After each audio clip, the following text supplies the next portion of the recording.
What's up, everybody, and welcome into the H&M Trucking Podcast, episode 46 on the docket today. Thank you all for being here. I am your host, Marcus, and as always, we've got a jam-packed episode for you right around the corner. We're going to talk to four awesome guests today and get their insight when it comes to the FMCSA's potential speed limiter mandate. Back in the fall of 2023, the Department of Transportation released some information on this and basically said, hey, we're going to limit speed across all highways and freeways to 68 miles per hour for commercial motor vehicles. Of course, as you might expect, everybody got hot under the collar about that. They later came back and redacted that information. I don't know, man. It's a little bit confusing. It's like they're saying, hey, we're going to make a law. And then somebody's like, we don't like that law. And then they're like, well, hang on. We didn't say we were going to make that law. We said we were going to make a law that's kind of like that. Look, as always, I've got my doubts when it comes to legislators in our government, but I also have faith that we will figure something out that hopefully works for everybody. And right now, I'm not sure that this is it. You will hear in my conversations coming up a little bit later that maybe there are some doubts from others in the industry. We're going to talk to H&M's Executive Vice President Dale Cook, along with co-host Denny Stone, retired H&M driver, about this coming up just around the corner. And then we will hear from drivers Tom Woods and Justin Shearer, and we'll talk about that among all sorts of other things. Very excited about today's episode and what we've got for you. But that being said, I don't have a lot of time, so we need to get to our new driver announcements. And let me pull up my applause because we are welcoming Tommy Sweet to the hopper side.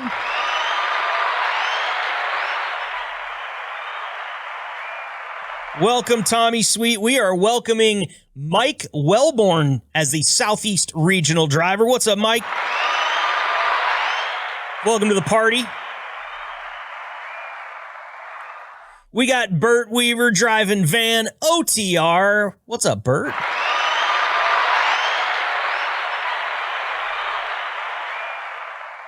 And last but certainly not least, we've got Autumn McPherson. She's joining the Hopper OTR division. Welcome, Autumn.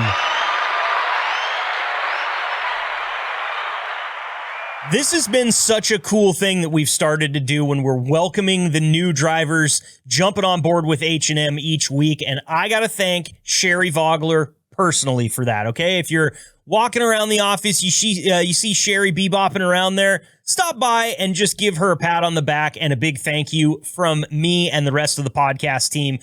She has been amazing, just like Eve is amazing, just like all the people that I deal with at H&M to make this podcast happen have treated me outstanding and have always been there and helped me out. Looking for that to keep moving for sure. And big ups to Sherry for coming up with this idea to introduce new drivers each week. So welcome once again to Tommy, Mike, Bert, and Autumn. We hope you guys really enjoy your career here with H&M. You got a great company to drive for and your very own shiny podcast to listen to every Wednesday at 5 a.m. Eastern time. Just click that subscribe button and help us out. Let's get to our very first chat with retired H&M driver Denny Stone and Executive Vice President Dale Cook.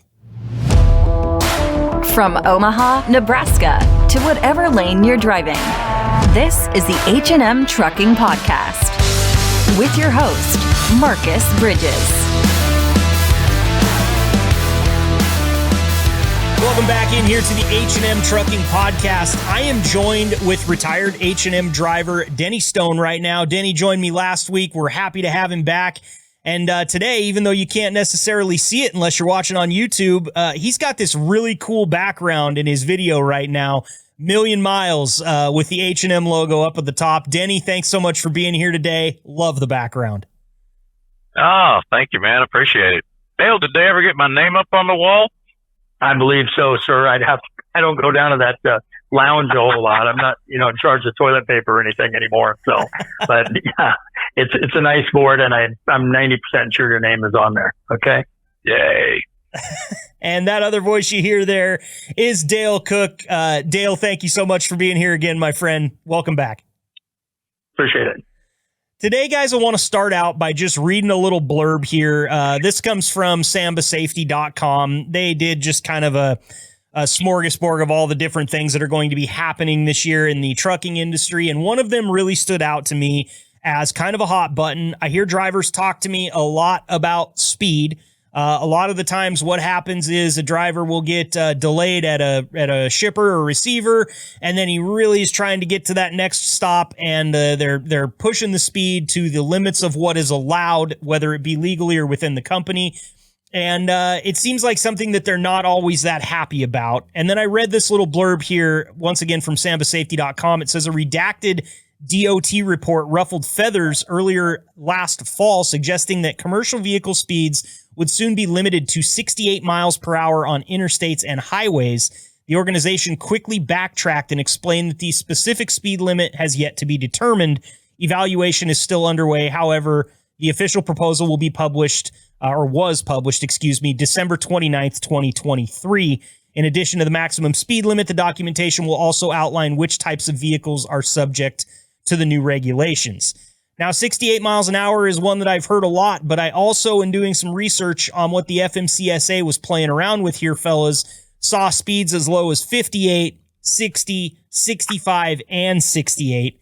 And I want to start here with you, Denny, since you've got so much experience behind the wheel. What are your thoughts on speed limiters? Why or why not? Well, obviously, these drivers are going to push it to the limit because every mile makes money. But I guess I'll cite California as an example. Trucks are limited to 55 in California. So if you get one truck that's going 55 or 57, another truck that's going 57 and a half or 58 to try to get around him, or 60, whatever. By the time that truck gets around the other truck, going just a couple of miles an hour over the posted speed limit, you've got a 2-mile backup of traffic behind him. And then all of those drivers are frustrated. The four-wheeler drivers are frustrated because they've taken so long for this truck to get around the other truck. And I don't know that it's actually going to help in the long run. There's so many other things they could address to make it a safer roadway, but I'm thinking that it's just going to create more problems than it solves. Mm-hmm. And that's a very heavily echoed sentiment out there, based on the drivers I've spoken to anyway. Dale, from the company standpoint, what do you think about this proposed legislation? Are you excited about it? Is it something that you're not looking forward to if it actually gets pushed through? What are your thoughts? Well, being a fairly staunch Republican, I don't think the government needs to tell us what to do. Number one. Number two, Denny's talking about the snail race and the safety issues that become involved in that. Number one, the trucks, they travel next to each other with, several, sometimes inches in between them. It creates a passing situation that's difficult for the driver, especially if there's an incline or a decline in there where they can roll free. There are definitely some negatives that come along with limiting them at such a low number. The other is closing speed. If you're in Wyoming or Montana or Texas, where they've got the 85 mile an hour speed limit, and you get two trucks that are traveling again at that 58 or 62, 65 area, and they close on them rather quickly. They look for places to get through, get around. Denny's felt this, where they dart in front of the truck the minute they get around one. They don't wait for the other truck to clear. They go to the right-hand lane. There are some safety issues that would come of having such a diverse speed between the four-wheeler and the 18-wheeler that it could create more accident situations. I couldn't disagree with Denny at all. Sure. The other factors you have to look at are from a standpoint, H&M's units are governed at 70 miles per hour. Our insurance company downgrades us because we don't go to 68. A lot of insurance companies want to reduce that speed because, a truck is an 80,000 pound killing machine with the wrong guy behind the wheel. It's about driver education and them understanding those safety and those rules of the road, courtesy. One of my pet peeves, I'm sure it's one of Denny's too. Denny and I have known each other a long time. When did people forget how to use an indicator, a turn signal, a blinker, call it what you want, but it's an indication to the other traffic what your intention is to do. The courtesy on the on-ramps, that's going to become a real problem if you lower those speeds, where the merging traffic is going to try and merge at the speed limit I'll use over by my house on Highway 6 and Interstate 80 where junctions and I get on the interstate. It used to be the truck would move over and give you room. Everybody kind of traveled at the same speed. Maybe you got slowed down going up the hill, but you didn't have to worry about anything else. So there could be some major impacts there. But from a safety standpoint, slower trucks is a good deal. That's been proven that, the slower the trucks are traveling, the less likely they are to lose it in poor weather conditions or in extended traffic conditions within the city, especially when you have construction areas, all those things. So there's some validity to having the truck move slower, but we're at 70 now. 68 was what we used to be several years ago. It became difficult to hire drivers, and we made a business decision to move back to 70. What we're giving up there is also miles per gallon. The difference in 2 miles per hour for a driver over the course of an 8-hour day. Denny knows this math, right? Denny, I mean, or a 10-hour day. We'll make the math simpler for those listening. That's 2 miles more that you're going to travel for 10 hours, which means you're 20 miles further down the road. And to a truck driver, that means he made an extra, $12 or $15. $12 or $15 a day when a driver is out working 300 days a year. You guys doing the math with me here, right? Yes, sir. It turns to an extra, $4,500 a year for that driver. So I get that they look at those numbers. I hope I did that math right, doing it in my head. But, there's things that you look at from that perspective from both the driver and for the company. Mm-hmm. Lastly, with those miles per gallon, that makes a huge difference. Just to say if it's 1/10 of a mile per gallon, the difference that company does over the course of the year, that might mean instead of buying 450,000 gallons a month, we're buying 430,000 gallons a month, and 20,000 times $3 turns into a lot of money real fast, and do that on a yearly basis. So there are a lot of factors involved in that. I personally don't think we need to have the government regulate that. And I think that is up to the companies and those choices out there. You have some carriers that, they're beginning drivers. They start them out at a lower speed. They give them other opportunities if they're safe, if they're being compliant with fuel targets, or miles per gallon targets where they give them a little more speed. There's 100 different options that you can use. And I don't think it needs to be mandated at 65 or 68 because there are a lot of issues that can arise out of that. Yeah, it's interesting. It sounds like to me it would be like governing this at a federal level would be dropping a rock into the pond, and they're not really taking any they don't have any consideration for the ripples that are going to go out from that rock they drop in the pond. It sounds like there are a ton of circumstances that will arise, safety, financial, insurance, you name it, from just changing this on a federal level. Denny, I want to ask you about what your thoughts are on something that Dale said there. How do you feel about this kind of federal regulation versus companies kind of governing themselves in this right? Well, I think that the company should govern this. H&M is a good example of rewarding good drivers. There are a lot of bad drivers out there. You were talking this past week about the autonomous trucks, and I've always said, hire a professional and let that man do what he's good at. Quit letting the truck take over. I get it. You probably get insurance breaks and things like that. I don't see that big picture because I'm not in that side of it. But the same thing applies with the speed. For instance, when I was driving a truck that was governed at 67 or 68, I know I'm in the minority here because most of them put it on the floor and try to get squeak every mile they can out. But I'd set my cruise at 65. That way, if I did come up on another truck that was going just a little bit slower, I had that little extra bit I could push past him without doing this race back and forth that would take mile after mile. I don't think, like we said last week, I think the government's putting a Band-Aid on things by legislating all of this that affects the drivers. Other factors need to come into play. One of the biggest being is detention, keeping a truck motionless, which affects his livelihood, affects the bottom line for the company and everything else, keeping him sitting somewhere for, 4, 5, 6, 10, 12 hours. I mean, it's not unheard of to be over 10 hours at a shipper or receiver. That's totally unacceptable. That needs to be addressed, not just the drivers.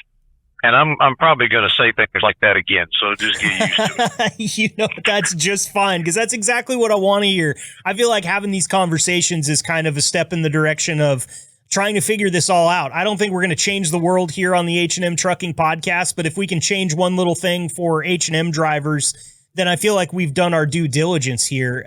Dale, that is an interesting thing that Denny just brought up for me, the detention for drivers. Do you feel like there should be some sort of, now I'm not going to use the word legislation again, because I just want to say I mirror your thoughts, Dale, as far as somebody telling us what to do. Kind of thought the whole thing behind America was the whole free country aspect of this whole thing. But hey, we all have to listen to somebody every now and then. How do you feel about some sort of rules being in place, or maybe companies trying to kind of steer shippers and receivers towards not delaying their drivers so much, causing this ripple effect that causes some drivers to want to have to slam it to the floor so they can get to the next stop? Wow, that's the age-old question of detention, right, Denny? Yep. We try and find good customers that are willing to pay us for those delays, or that they're efficient in getting our drivers in and out. Of course, you're sometimes dealing with the mechanical world, particularly if you're talking bulk, or when you're talking augers or elevators, those type of situations, manufacturing plants where they're loading bulk material. Bag material is just poor logistics a lot of times, or lack of personnel to get trucks loaded and out of there.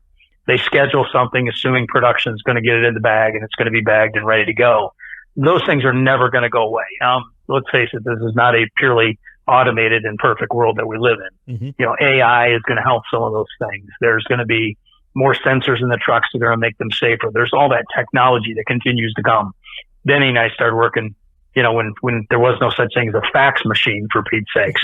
Look where we've gotten to now. I'm familiar. You know, Dale, I'll interrupt here just for a second to say the customers, the H&M customers, as a general rule, I'd never had a problem with them. It was when you had to broker a load to get the backhaul that we ran into these huge delays. And I don't know the fix for that, but like I say, hats off to most of the customers. Winfield is a prime example. They're usually ready. I never spent any significant time waiting on them. Yeah. But it's that, you know, you get us out to Georgia or somewhere, and then you got to get us back to the Midwest. And it's a backhaul situation where you broker that load, and that's where I ran into the huge delays. You know, we continue to always look for customer freight as opposed to that brokerage world. And here we are in this down cycle in our business where those 3PLs are now, you know, those third party folks are definitely in there. You know, broker is not it's not a 4-letter word. They are necessary in our environment or in the world we live in. But, you know, to go back to the detention side of this, as Marcus mentioned, you know, we have good customers that were usually eligible to bill that detention. H&M has a policy that's very favorable for detention layover. We even pay for winter delays. Okay. Most companies will not pay for weather at all, but our detention starts after a 3-hour period.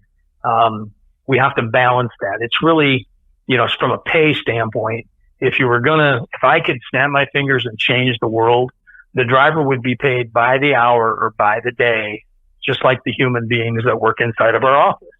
Drivers are human beings and should be paid in that way and not be expected to sit still. I always scold our folks here when they tell a driver, well, you're just going to have to sit there till morning, right? Denny, you're familiar with that terminology, right? You just have to wait. It won't be ready till morning. Just stay there. Well, there you are, mm-hmm. You know, a captive in the cab of your truck. If you're good with your personal conveyance, you might go to Walmart and come back, or get some supplies, or go to the truck stop and take a shower and come back in the morning. But some of these places, if you leave, well, you lose your place in line. So the driver's forced to stay there, in order to be next in line, or not lose your spot in that line. First come, first serve. Well, the scheduling has gotten better over time. There's less of that now, but with the advent of the electronic logs, drivers, it's more difficult for them to catch up because they're unable to get their rest sleeping at a shipper and then take off. You know, the requirements, you know, if we follow the letter of the law when it comes to hours of service or logging, you know, the driver, he's waiting to load. He should be on duty. Most of our drivers don't do that, of course. They show that they're off duty and relieved of duty and can do what they want. And to a certain degree, they do have that flexibility to run to a truck stop or go back. But they're working under this restriction of time. And detention, when you're not paid detention, you're paid basically to sit. My joke is within the office is when they're not feeling like they're sitting in the driver's seat or giving empathy to that driver, they're saying, well, you just have to stay there. Well, here's what I need you to do, dispatcher. I need you to come to the office on Saturday. Okay. On Saturday, the day that they're not normally there. I just need you to sit there all day long today. Don't do anything. I don't need you to do anything. Don't need you to do any work, but, or make that during a weekday even to make it more of an example. I just need you to sit there all day today and not do anything. And you know what? I'm just not going to pay you, but that's what I need you to do. That's what we do to the driver, right? Yeah. And somehow we expect the driver to be happy with that because that's trucking, right? How do we change those things? Well, we can scream and yell all we want, but it's really about finding good customers, being able to absorb some of that cost if freight rates are decent enough, but you're still, that issue's not going away. Denny, how long did you drive total? Over 15 years. In that 15 years, there wasn't a whole lot of change. Let's face it. There might have been technology change, but this situation was the same. I've been sitting here at H&M for 30 years in the same chair, and we've been having this detention discussion that entire time. Until we pay the drivers hourly for the time that they put in, or pay them by the day and remove some of these restrictions of having to sit someplace, it's going to be a similar situation. And I wish I had the answers and could snap my finger, because I do have empathy for the drivers. Sitting in that seat, having driven a truck a little bit when I was young, it's not fun sitting in a line and just waiting. Okay. Especially back in the day, Denny, when we didn't have air conditioning, right? You just had to sit there in the heat, or sit there in the freezing cold temperatures. At least you could run your truck. Pennsylvania. Yeah. Pennsylvania. You got it. So, there's no perfect answer to this. If we had it, we'd sure snap our fingers and do it. For sure. Well, and I think that you are already taking some of the good steps, because you talked about finding good customers, and we've talked about the joy of having good customer relations on this podcast before. And you can tell, and hearing Denny talk about some of his experience in the past with good customers, there are good companies out there, good customers that want to help the driver, that do have that same empathy that you were talking about, Dale. And then there's the other ones. And I think that's, one bad apple can ruin the whole bunch with that, unfortunately. But yeah, it's a tough question to answer, because there is no easy snap your fingers type of solution for it. Obviously, it wouldn't be a 30-year-old problem if that's the case. So, but it's interesting to me in hearing that there's such a wide difference between one customer to the next. It sounds to me like there are some really good companies out there that are thinking, let's make sure that this is efficient. And then there's other companies out there that seriously do not give one, I'll just save the language here, they don't give a damn about the driver that's sitting out there waiting to load up. And that just really, that gets under my skin. And I can't imagine what it's like for a driver, Denny, out there that is dealing with that, maybe not only once per day. Maybe you've got multiple customers like that. How do you navigate those waters out there, Denny? It seems to me like I'd be chewing my fingernails off after one experience like that. It is a challenge, and I'll say that there are a lot of drivers out there that shoot themselves in the foot. I've seen it, I wouldn't say daily, but often, where they get mad and they go in and they yell at the girl behind the glass. And, if I were the girl behind the glass, I'm like, okay, fine, I'm going to load this other guy first.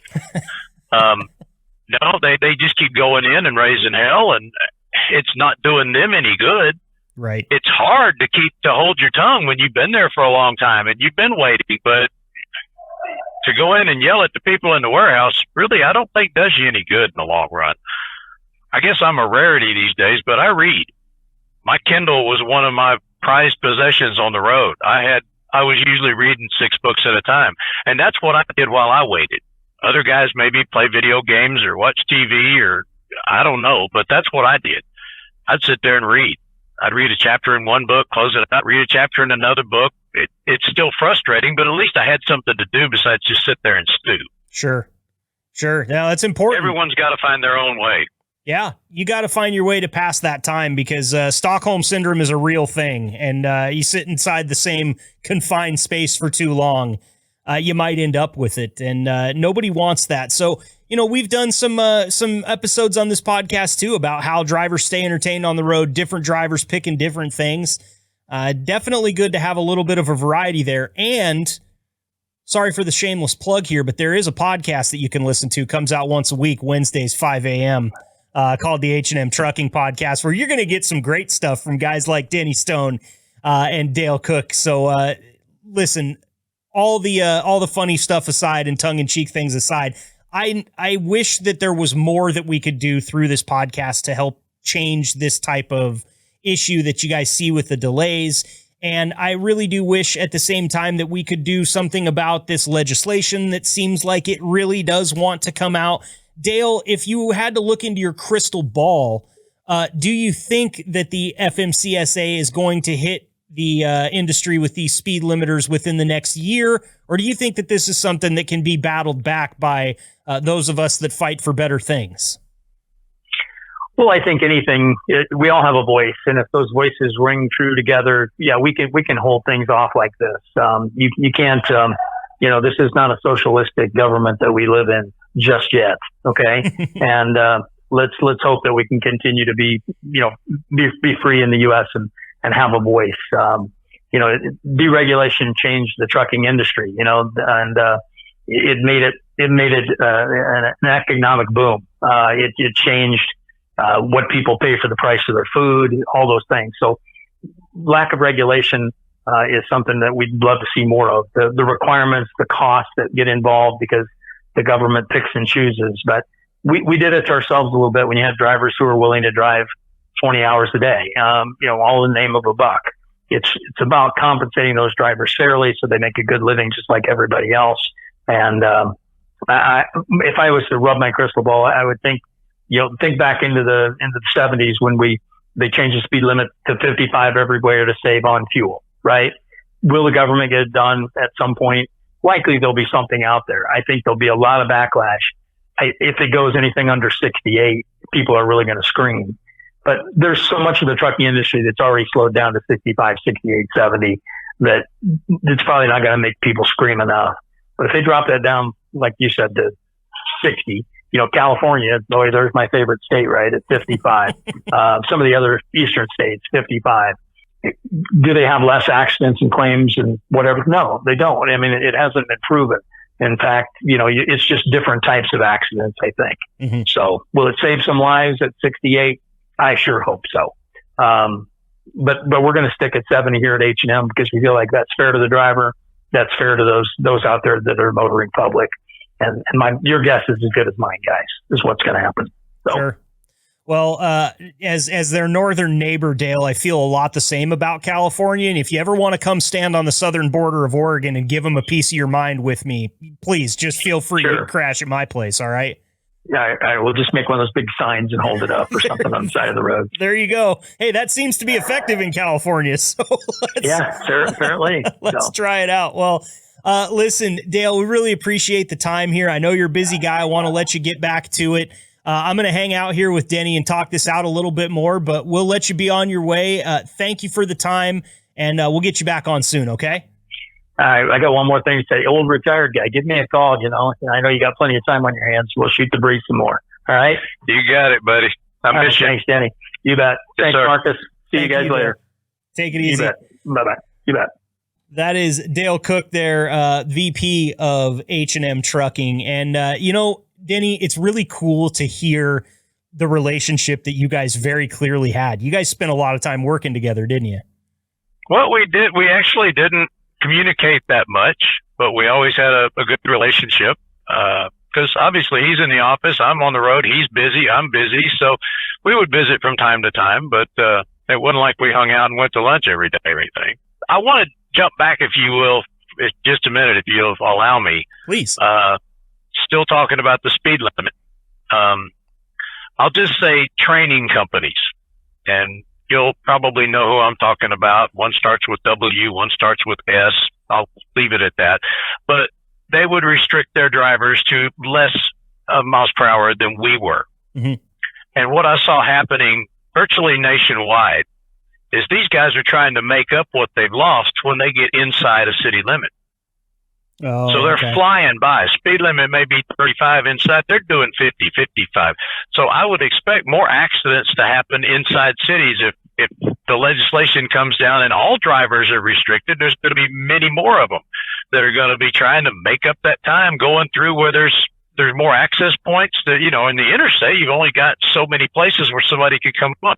You get inside of city limits and you got roads coming from every direction, people pulling out of parking lots, you know, mama turning around to scold her baby. There's way more options or opportunities for something to happen. Anyway, just a thought. No, that's great, because and this is why I like having you here, is because I don't think of all the different little nuances all the time, because I don't have that experience behind the wheel. Another thing I didn't think of that Dale actually brought up earlier that kind of goes along with this is that closing speed issue. There are some places out there where the speed limit's 80 miles an hour, and if you're in a truck that's governed at 60 and all of a sudden somebody's coming along at 85 miles an hour, you have no idea how fast you close the distance when you're doing 20, 25 miles an hour faster than the rig that you're approaching. And I never even thought of that being an issue, but I could see there be a lot more rear endings in states with really high speed limits limiting these trucks, because they're going to be going even slower than what they already were. And man, I can't imagine what that must feel like coming up at 85 and seeing a truck too late. Because that thing's not moving. It doesn't matter how hard you hit it. Yeah, and that's kind of lends itself to the same thing I was talking about when, like in California, when there's a truck trying to pass another truck and why the traffic backs up so far. Yep. Another issue is if they won't let you over. If there's somebody broken down on the shoulder, you know, the thing to do is move over. Yep. Which it's the law, but it's also common sense. It only takes one idiot pulling out in front of a big truck going highway speed when they're doing 5-10 miles an hour, pulling back onto the freeway, and you have to basically lock it up and hope your trailer doesn't try to pass you before you move over. Yeah. And you know what? There's a lot. You'll get a fat ticket for that too. At least I know in my state, I've known a couple people that didn't get over, say when a cop had somebody pulled over. I know one guy, the cop had the guy pulled over and was out of his car talking to the gentleman he'd pulled over. And because my friend didn't pull over, the cop ended that traffic stop right there, got right in his car and took off and went and pulled my buddy over and gave him a pretty sizable ticket for not yielding that lane. And that's an important thing. You don't want your police officers, your DOT officials, your truck drivers, your tow truck drivers, your mechanics. These people are working right on the shoulder of a busy interstate. You should pull over for them and get the hell out of the way. And you should definitely let a truck over if they're trying to get over. I feel like I did miss a chance to comment on the fact that there is a national blinker light fluid shortage, Denny. I don't know whether people can't keep those things lubricated or what, but I don't see them get used very often out here. When I first started driving, I hadn't been on my own solo for more than maybe 6 months. And I had on the CB, I heard this old timer. You could hear him. He go, well, that'll teach him. The other guy goes, what? He goes, that little blinky thing's called an indicator. It indicates what I'm going to do. It ain't a permission asker. Oh, that's good. That is very good. Well, I think that's a great place for us to wrap this up today, Denny. I really appreciate you coming back on and joining me again. We're going to get you in for more of these. It's been so cool to have such a wealth of knowledge to be able to pull from and help me out in these conversations and help me see the nuances of driving that I've never really been able to pay attention to because I hadn't been cued into them before. So as always, we appreciate your time. Are you enjoying this yet? Oh, yeah, it's a blast. I'm having fun, and I don't have to drive and be away from the house. Perfect. And how's Gilly doing? He's doing great. He's sitting back here on the couch behind me. All right. Well, I like the fact that you still got a co-pilot with you, Denny, and we'll be in touch with you very soon, all right? Sounds good. Thank you, Marcus. Yep, thanks for stopping by.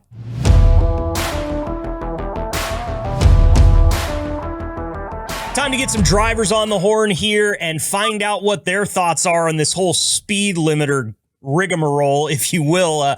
With me today, I've got H&M driver Tom Woods back on the show. What's up, Tom? How you guys doing today? Oh, man, I can't complain. It's too early in the morning. Just give me a little bit of time, Tom. I'll figure something out. You need some coffee. Get this guy a coffee. Get him a shot of Patron or something. There you go. That sounds right up my alley. Also joining us today here is H&M driver Justin Shearer. Justin, welcome to the show. Thank you. Now, I wanted to get you guys on today to talk a little bit about speed limiters, because as I was poking around, just doing my research on the industry, I did see something that was proposed back in the fall, where the the DOT ruffled some feathers, suggesting that commercial vehicle speeds would soon be limited to 68 miles per hour on interstates and highways. Of course, there was a ton of backlash to that, so they took the number away. They redacted it. But in my research here, I found that not only was 68 miles an hour listed as a possible speed, 65 miles an hour, 60 miles an hour, and even 58 miles an hour were listed as a possible mandated speed for trucks. Tom, I'm going to start with you here. I am wondering, first off, what you think about speed limiters in general. I know H&M is at 70 miles an hour, but how do you feel about this legislation? Do you think it's something that they're going to try to push through? And as a driver, how does that concern you? Well, legislation is probably going to push it through. They're going to do what they're going to do anyways. Really, nothing we can do about it. And what it is, these big companies out here, Warner and Crete and J.B. Hunt and Walmart, those people who are hurting this industry. The buy point, 68 miles an hour is still too slow. I honestly think these trucks are rated to run 75 miles an hour. I think our trucks should run 75 miles an hour, and we should be out here be able to run the speed limit. The further you go west, the higher the speed limit is. I've seen it up to 85 miles an hour out in Texas. I don't understand how these people are saying, hey, you got to run, the insurance says you got to run this, the insurance says that. 90% of your trucking industry out here, your big companies, own their own insurance. What they're doing is they're listening to people, and they're saying, well, you could do this if you run your trucks at this speed, or you're going to save this much fuel. I have talked to people out here over the road, owner ops, by the way, that's got the big trucks. We're talking about the KWs and the W900s, the W900s and the 379Ps. Well, guess what? They're using probably an extra gallon of gas or diesel, say, for doing their trip per mile, maybe an extra gallon per mile. Yes, that's a little bit of a cost increase on fuel and for speed, but if you do the speed limiter, it's just going to cause more accidents out here. That's my opinion. Mm-hmm. And you're not the first person to have that opinion. Actually, earlier on in the show, we talked to Executive Vice President of H&M, Dale Cook, and he brought up some really good points about it. One of them that I hadn't even thought of was closing speed.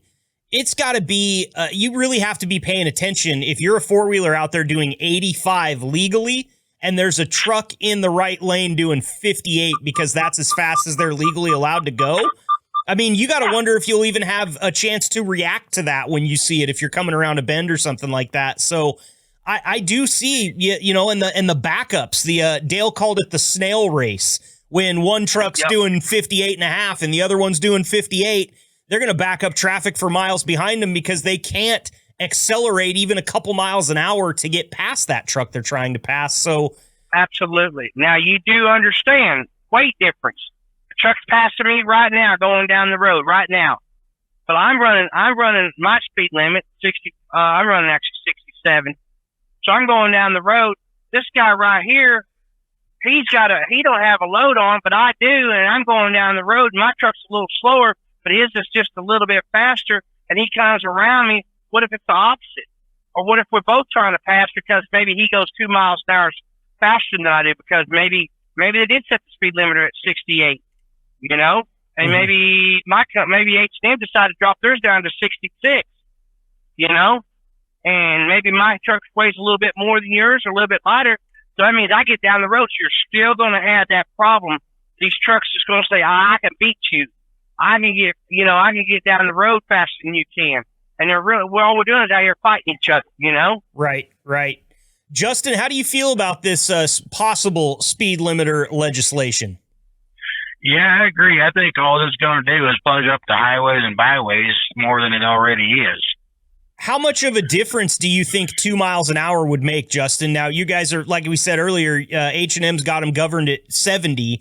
If you're governed down to 68, how much of a difference does that make in your day? In a day, probably not too many miles, but we're not going to run as many miles as we could at 70 or 75 miles an hour in a day. Mm-hmm. Do you feel like it makes you more or less safe out there having that 2 miles an hour taken away from you? No, I don't think it makes it more or less safe. I think that, going back to the four-wheelers, we're going to be plugging up the highways, and there's going to be a lot more accidents on the road because they're going to start passing us on the shoulder and all this other stuff because they're impatient most of the time.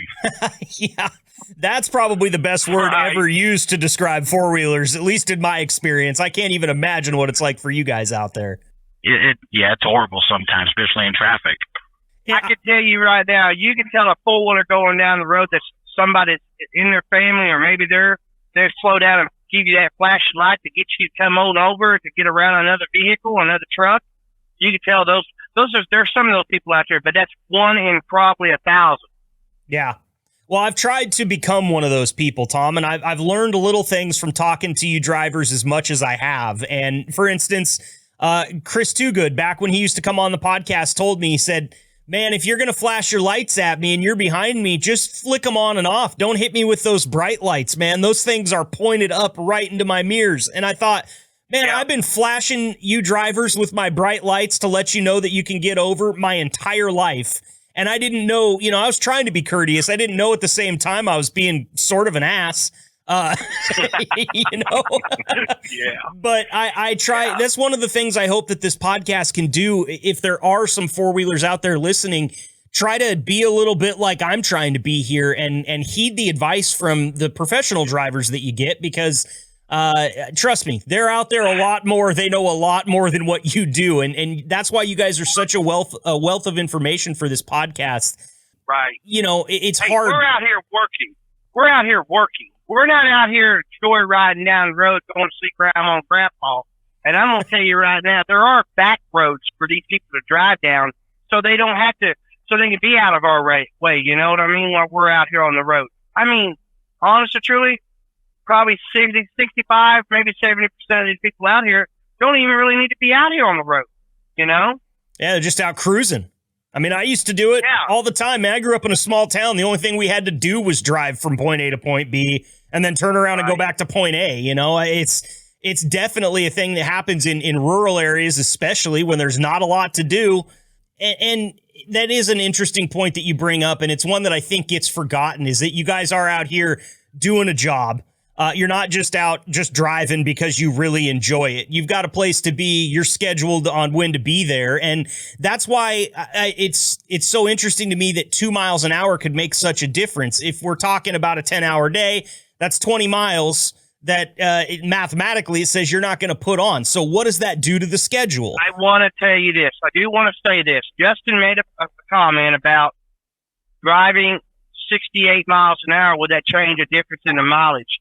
I'm going to tell you yes, okay? Because I have literally drove my truck at 65 miles an hour across Indiana, and it kicks your time back.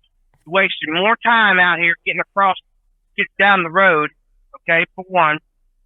If my truck could run 75 miles an hour every day in the states where I can run 75 miles an hour, and because 75 miles an hour is still a good safe speed, and it's not dangerous for the truck or nothing like that when you're in open roads. I can gain anywhere from 75 to 100 miles, about 75 miles a day in distance going down the road.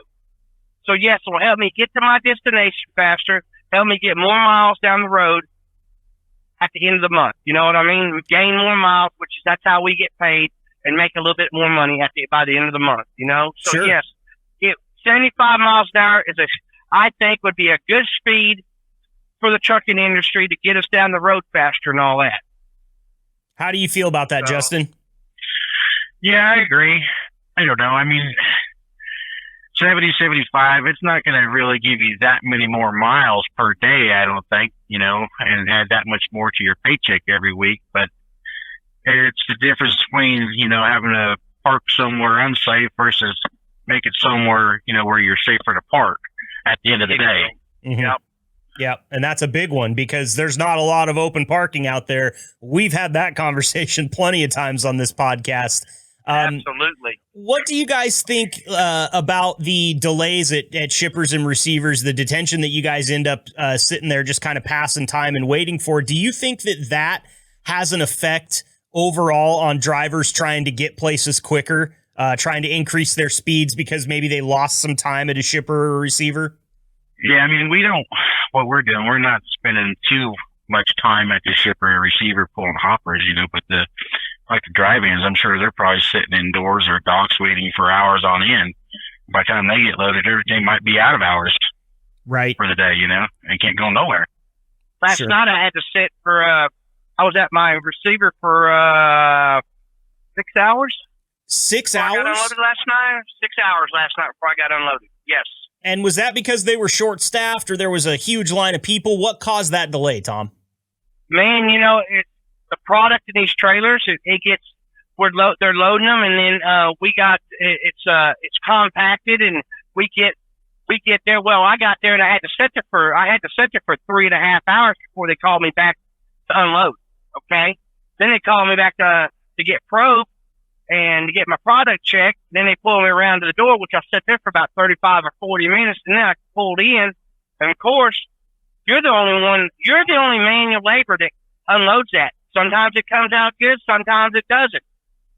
I think, and what they have done, if you look down at like a hopper, you look down in the hole, and there's a huge pit under there, but they're opening to where you drop your product in, and I'm not joking, a 24 by 18-inch hole that you got to put product in, okay?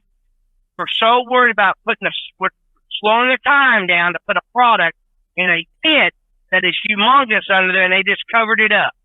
And what's the thought process behind that? Because I mean, I've seen the hopper bottoms on these trailers that you guys are pulling around, and they are, I would think, bigger than 24 by 18. I'm thinking they're more like a 32 by probably a 40 maybe. You know what? Next time I'll give you the measurements on that there, Marcus. I'll measure that out because now you got me thinking about that. But ever how big the hopper opening is how big of the opening should be on the grate. Or exactly. Bigger. I think it should be bigger because if the pit's deeper, I open that door, that product comes out, I can get it out of my trailer, I'm out the door, I'm in and I'm out. I'm down the road. It's like they want to slow you down, and then they don't have nobody there to help you to clean out your trailer or anything like that, because that is no longer my product. As soon as I pull in there and he hands me a POL that he has signed, that is no longer H&M's product no more, and it's no longer my responsibility. So I should be able to unload that product, get it in, and get it out. Get in there and get out. You have your product, I get the hell out of the damn way. You know what I mean? Sure. So dig a little bit deeper with me here, fellas, and tell me, why do you think it is like that at some places? Is it just a staffing issue? Is it the fact that they don't have any respect for your guys' time? They don't care about your schedule? Is it just incompetence? What causes this? Because this is another, a lot like the parking.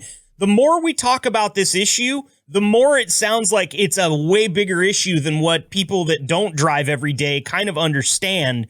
You guys are spending, 6 hours. That's unbelievable. That's a quarter of a day.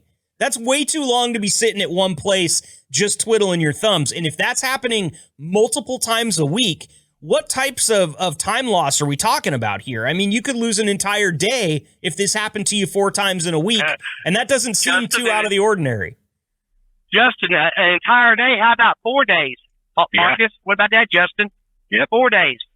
Tell me the story. Spending 4 days at a door on the property waiting to unload a product. Yeah, because they order too much product. Wow. And that was you, Justin?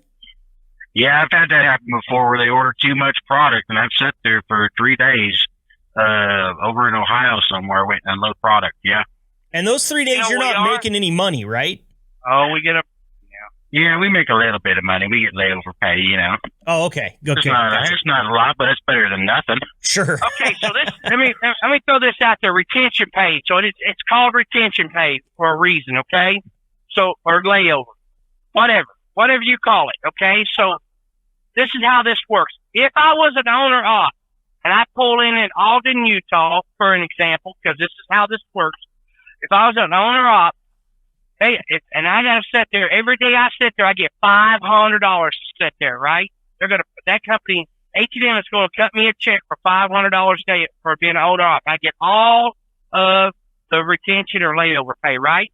Mm-hmm. As a driver, on a max day for layovers, $225. Okay, so and I got to say this because is or is not H&M getting that $500 a day from that place and then only paying us $225 of it? I understand it's their truck and their trailer, but saying that, we sit there. Yes, $225 is not bad for just sitting around, but why are we only getting $225? You know what? You know what I mean? We're sitting there, and actually, you're talking about sitting at a place for 4 or 5 days. We're actually standing by as a storage facility. Mm-hmm. So we're on their property waiting to unload as a storage facility until they decide to unload us. They know what they're doing. They're ordering it in, and they know they're going to use it, but they don't know they're going to use it right away. So they figure they go ahead and get it over there, and they'll have it so when they need it. You know what I mean? And they don't mind paying that extra layover for owner ops or company driver or company to the companies, you know? Yeah. No, and it's interesting, Tom, because we did have an episode, and I'm actually looking up to see which episode it is right now, so I can tell everybody that's listening where to find it. But we talked about detention pay in an episode. It's been a while back, and the one thing when I had James on to answer some of the questions, or at least kind of some of the areas of the questions that you're asking here, one of the reasons that detention pay was what it was because H&M offers some other contingencies like paying for bad weather and things like that, where they'll give you a little bit of money for shutting down if you've got a blizzard going on or something like that. And I feel like it's been so long. I feel like there was a few other things that James had brought up that was like, hey, our detention pay might not be as much, but we are also trying to give you some pay in some other areas where a lot of other companies don't pay. Does that help? Right. Does that help bridge that gap a little bit? A little bit. You know, I mean, it's a win or lose. It's a scale. You know, your one side weighs more than the other on some of the things. I've been out here going down the road talking to other companies, just the bullshit to see what kind of stuff they offer, to see, H&M is actually a really good company to work for. I wouldn't badmouth them at all. I'm just saying, really good company. You know, of course, other companies are just like, they're saying the same thing, but there's things that we could work on. There's things they could do better for the drivers, But, you was talking about the speed limiters, kind of going back to that. I didn't want to get off track on going back to that. Is 75 miles an hour, is that really hurting the company? Is it really costing any more fuel? No, I don't think so. What it is, they're afraid we're going to get down the road too fast, and they're going to have to work. Maybe the dispatchers are going to have to work just a little bit harder to get us another extra load. You know what I mean? Mm-hmm. And you're talking about holding up at the shipper and the receivers. Guess what? They're not making the money we're making. They're making probably bringing home $800 or $900 a week. We're bringing home twice that, 3 times that. You know what I mean? Mm-hmm. So they don't give a shit about us out here. They hate truck drivers. And that really is too bad, because it seems like a very important cog in the wheel. I don't know that without you guys they could do what they do. That's just Justin, what do you think about going to some of these shippers and receivers? Well, some of them are really good and some of them are really bad. Sometimes you get in there and you get out in less than an hour, and sometimes, you sit there for a day and a half waiting to get loaded or unloaded. Is there anything that tips you off to how it's going to be before you get there, Justin? Can you identify those, or is that like this one's always bad, this one's always good, that type of thing? Yeah, you can predict which ones are going to be good and which ones are going to be bad before you even get there. And then as soon as they send you the load over, you know which ones are good and which ones are bad. Yeah. Like that place Tom was just at last night. That place you're normally there 6, 7, 8, 9 hours getting unloaded, and there's some you're like I said, you're in and out of there within the hour. Man, if you're out at like a farm or something like that, dropping off product to a small shipper receiver, I got to tell you right now, if they're going to keep you for 8 or 9 hours, they ought to at least make you breakfast. Treat it like a bad one night stand or something, but at least give them a gift basket, No, I like going to the farms and dairies.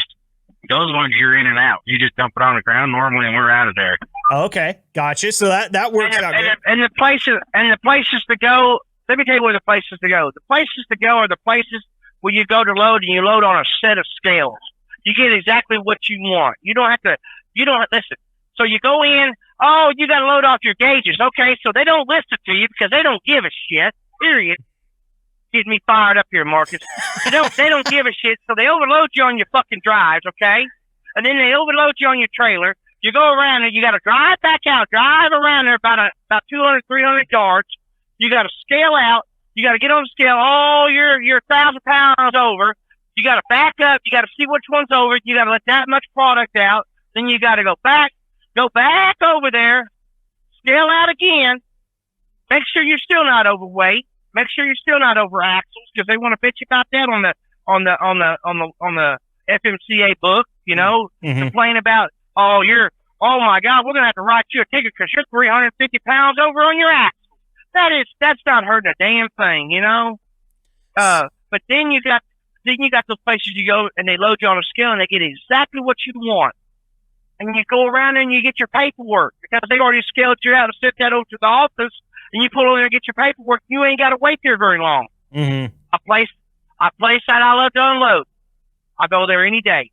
Red Bluff Road in Kentucky. Justin was just there the other day. You pull in a warehouse. This building is, I'm telling you, 400. It's 400 yards long. It's got 40 drops the length of your trailer, and you open your doors up, and it drops down 35 feet to the floor, and you're on a grading. And the whole road is across there's nothing but grading. Wow. So definitely fix that problem of having to put 500 pounds of shit through a 200-pound hole, it sounds like. Yes. So it kind of sounds like, fellas, here that the answer is probably a complicated one, but maybe with a little bit more investment into their infrastructure, a lot of these places could make it a lot easier on you guys, but it just seems like maybe that's not something that they really care about. They're worried about their own operations, and you guys can just pound sand is kind of what I'm getting here. Well, you figure this out, Marcus. You got a multi-billion-dollar company. For instance, Tyson, multi-billion-dollar company. You're gonna go in and you're gonna scale in out there by the gate, and you're gonna drive all the way around the back of the building. Spend 20 minutes backing into a hole that you could barely get into, that you're afraid you're fixing to take your fender off, or you're fixing to blow a tire from hitting a sharp edge on a piece of metal that's laying there. They will not move. And they tell you, well, trucks do it all the time. It's an attitude. And then you drive all the way back around there, and guess what? You're overweight. Guess what you got to do? Drive all the way back around on the other side to unload that crap. But we don't want to put scales where we load a product at. It's just, I'm not understanding. It's the industry. And also you got these young engineers that don't understand concept. They got right out of college. They learned a little bit out of a book, and this is how we're going to do it. I'm going to design it like that. And as long as they sign off on it, they don't care. You know what I mean? I've long been a proponent, Tom, of new engineers coming fresh out of college. They should have to go and work on the ground for a year so that they understand all the things that the people that they're building things for have to deal with. It's and maybe that's a little bit much. Maybe a year is too long, but I have talked to so many guys. I've got a lot of friends in preventative maintenance and construction and things like that. And they'll all tell you, when I get a design from an engineer, I'm a lot like what you guys do. I load up, I go to the scale, I'm overweight, I got to go back. they get a design from an engineer, they look at it, they try to put it into practice. It won't work because of X, Y, or Z, and they got to wrap around and go back again. I've heard that problem. That's almost a trope where, you know, the people that are designing the facilities that you guys have to work in don't always know the problems that you're facing in said facilities, which makes it really hard to solve them if you don't know that they exist in the first place. So just what do we get? Oh, we got to turn the amps down on the. We got to run this at a certain speed because we don't want our amps going high because it blows the breaker. How many times have you heard that, Justin? I've heard that a bunch of times, or it'll clog up the pin down there in the pit. So guess what you do? You come in with a bigger motor and bigger wiring, and you hook that to a bigger auger system because you redesign your pit. You make it big, and you turn everything up just a little bit more. You spend a couple $1 million because you're making $20 million a year, you know, and you spend a little money on this facility, and you make it where you could get in and get out, you know, where you could turn that thing up and you could run that product faster. Yeah, but it's a lot cheaper to keep you there for 8 hours than it is to spend $1 million, Tom. That's the painful truth. I mean, that's got to be what they're thinking, right? Just screw these guys. I'd rather not pay the money. Marcus, I could tell you right now, and this is to Justin too. My thinking about life is just a way different from everybody else's. I've had a lot of money in my life, and I've been a millionaire once. Okay, I have. All right, and I've went through that money like crazy because I was young and dumb. Okay, young and dumb. All right, went out and bought stupid shit and all that. But I'm gonna tell you right now, money is not everything. Money is not everything. Make your life simple. You know, you got FMCSA, you got government in your pocket trying to tell you you need to drive like this, you need to do this, you need to do that. It's dangerous driving 70 miles an hour out here. We want everybody to drive 65. Well, that's dangerous. Texas this is no lie. Texas did a deal back when I moved in 88 in Texas. The interstate was 65 miles an hour, right? Mm-hmm. Okay. They moved it up to 70. The death rate went down. They moved it up to 75. The death rate went down again.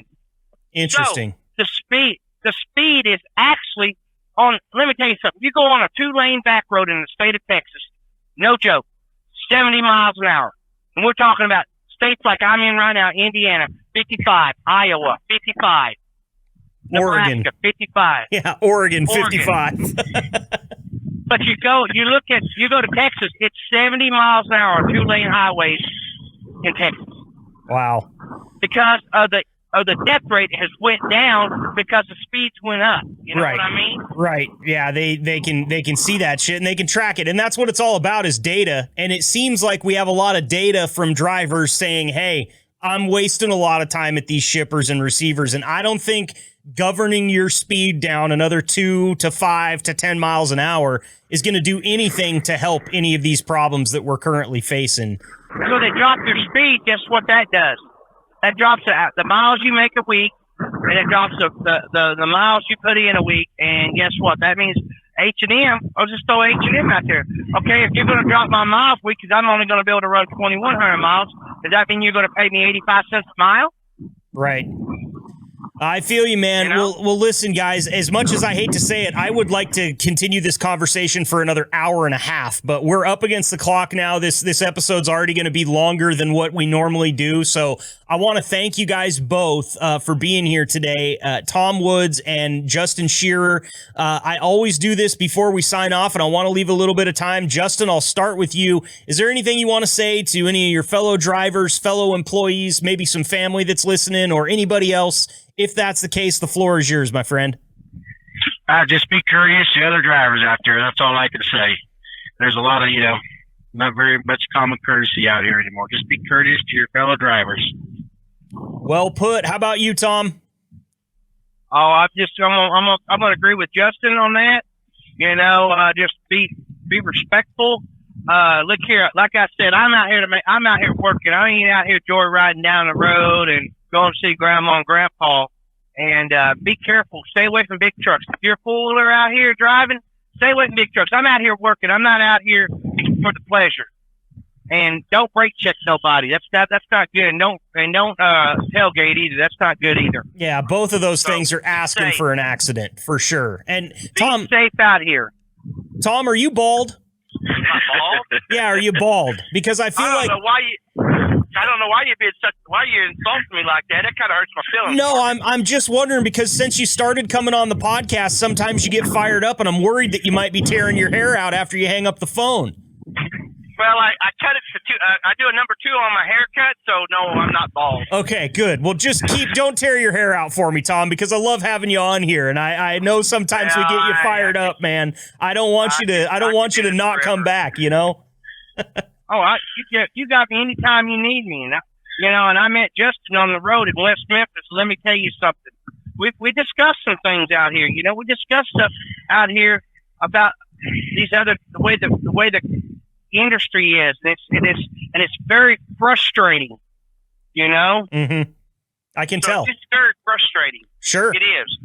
I can tell. It's not going to get any better. What needs to happen is the companies need to get together and they need to figure out what's it really going to take to make the industry good out here for everybody. You know what I mean? Sure. Make it safe. Absolutely. Well, hey, we'll keep talking about it. We might not make enough noise, but we're going to try our best, Tom. That's why we're having these conversations. So, Justin, Tom, thank you both for taking the time to be here today. You guys please stay safe out there, okay? We're going to try. All right, guys, take care. We'll talk to you soon. All right. Thank you.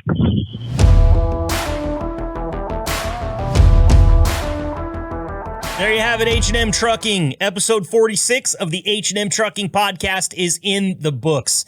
I don't often get a lot of time to kind of reflect on the things that we've talked about on this show because we're always running out of time, but I decided I'm not doing my homework today. I'm not going to tell you to click the subscribe button or go share this with your friends or find us on any of the social networks and communicate with us there, even though I just did that. I'm not going to do that today because I want to reflect a little bit. First off, having a guy like Denny Stone come around to talk to us on this podcast has been phenomenal, and it's really eye-opening to have somebody not only with the driving experience that he has, but the broadcasting experience. The dude is an absolute dynamo when it comes to doing things like this, podcasting, doing interviews, coming up with content.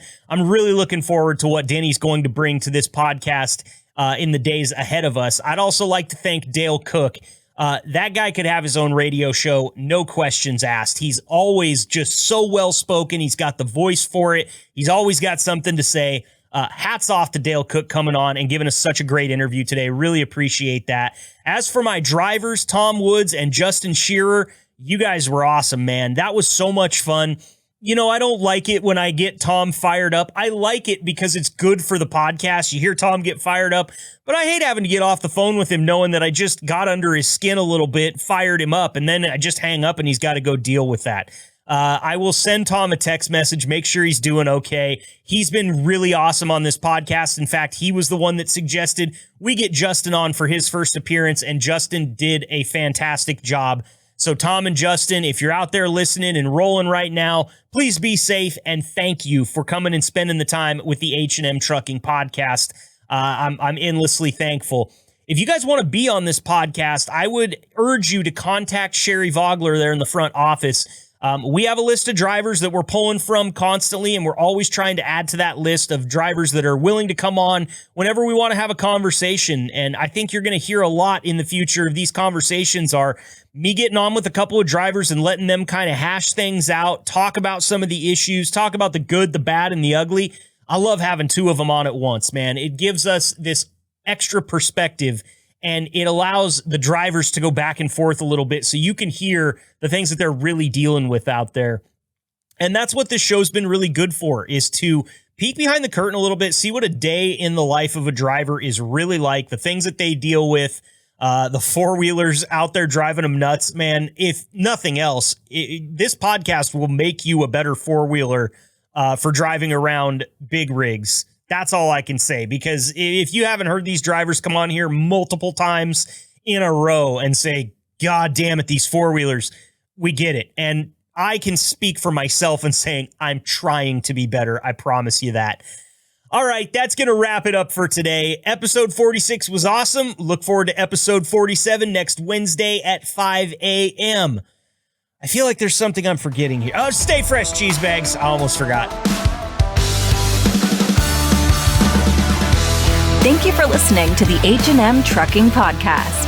Please leave a review, subscribe, and connect with Marcus over at the H&M Trucking social media channels.